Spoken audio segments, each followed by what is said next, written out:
Rise and shine everyone. সত্যি আমাদের মতন টিচারদের কাছে সারা সপ্তাহ পরে একটা দিন ঘুমানো জাস্ট আলাদাই শান্তি। এরপর আর কি, ঘুমিয়ে উঠে একটুখানি নিজের জন্য চা বানাতে চলে এলাম। আর সত্যি কথা বলতে আমি এরকম গান শুনতে শুনতেই কাজ করা পছন্দ করি। এটা আমাকে একটা আলাদাই আনন্দ দেয় এবং কাজ করার যে একটা প্রেশার থাকে ওটাকে অনেকটা কম করে দেয়। আর সত্যি বলতে কেউ ছিলও না ঘরে নিজের জন্য, তাই আর কি হেলে দুলে চা বানাচ্ছিলাম আর মায়ের জন্য অপেক্ষা করছিলাম মা কখন আসবে, তাই তার জন্য একটুখানি চা বানিয়ে রাখা। আর এরকম করে চা বানানোর মজাটাই আলাদা, গান শুনতে শুনতে হেলে দুলে এদিক ওদিক সেদিক করতে করতে একটা আলাদাই ব্যাপার। এরপর মা বাজার থেকে চলে আসলো, তাই মাকে এক কাপ চা দিলাম, তারপর আমি নিজে এক কাপ চা খেলাম, কারণ চা খাওয়ার পরপরই ছিল টিউশনি।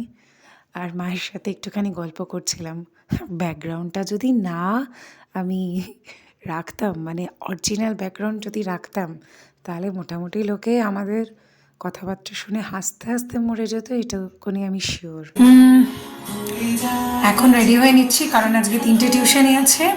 এটা প্রথম টিউশনই, যেটা কিনা 12টার থেকে।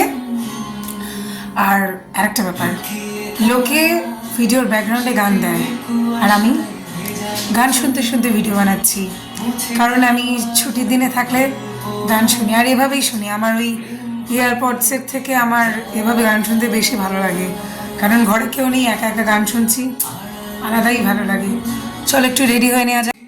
হ্যাঁ হ্যাঁ, আমি সেই পাবলিক যার বাইরে না যাওয়া থাকলে সে চুল আঁচড়ায় না, তাই জন্য যখন আমি চুল আঁচড়াই এরম যুদ্ধ করে ছোটোবেলা থেকে অ্যাক্সিডেন্টটা হওয়ার পর কম খিল্লির পাত্র আমি হইনি। শূন্যস্থান পূরণ করে, আরে তোকে এই কাজল দিয়ে করলেও বোঝা যায়, এই সেই অনেক কথা শুনে এখন আর গায়ে লাগাই না। কখনো এটা ফিল আপ করেই বেরোই, কখনো আবার ফিল আপ করে বেরোই না। তবে হ্যাঁ, কাজলটা আমার ম্যান্ডেটারি থাকে, সে আমি যেখানেই যাই না কেন কাজল পরতে আমি ভুলি না। আজকেও তো দিয়ে নিয়েছিলাম। এরপরে যেটা আর কি থাকে, একটুখানি লিপ টিন্ট দিয়ে রেখেছি, কারণ এখন ভেসলিনের পাশাপাশি লিপ টিন্টটা দিতেও বেশি ভালো লাগে, কারণ একটা কালার প্রোভাইড করে, যার কারণে একটুখানি দেখলে মনে হয় একটু লিপস্টিক পরেছি এবং সত্যিই ভাল লাগে এবং এত ভালো কোয়ালিটি এটার, মানে কিছু বলার নেই। এর আগেও একটা ইউজ করেছিলাম, ওটার থেকেও এটার ডার্ম ডকের কোয়ালিটিটা আরও ভালো এবং হয়ে গেল সিম্পল একটা লুক। আমি এভাবেই মোটামুটি স্কুলেও যাই, তারপরে আর কি ঝপ করে টিফিনটা করে নিলাম, কারণ সত্যি কথা বলতে অনেক টিউশনি থাকলে বেশ জমিয়ে টিফিন খাওয়াটা আসলেই হয় না। তারপর টিফিন খেয়ে বেরিয়ে যাওয়ার পালা। চলো। এইমাত্র 2 নম্বর টিউশনিটা করে আসলাম, আজকে লাস্ট টিউশনিতে চলে যাব এই 6টা 15 নাগাদ। হ্যাঁ, একটু টায়ার্ড লাগছে ঠিকই, বাট কাজ তো করে যেতেই হবে। তারপর বাড়ি এসে দেখা হচ্ছে, চলো। মাঝে মাঝে এসে এত ক্লান্ত হয়ে যাই, জাস্ট এইভাবেই মানে কি বলবো, মানে কুমিরের মতো শুয়ে পড়ি, ল্যাদ খাই, কারণ ল্যাদ খাওয়াটা বাঙালির একটা আলাদা রকমের ধর্ম।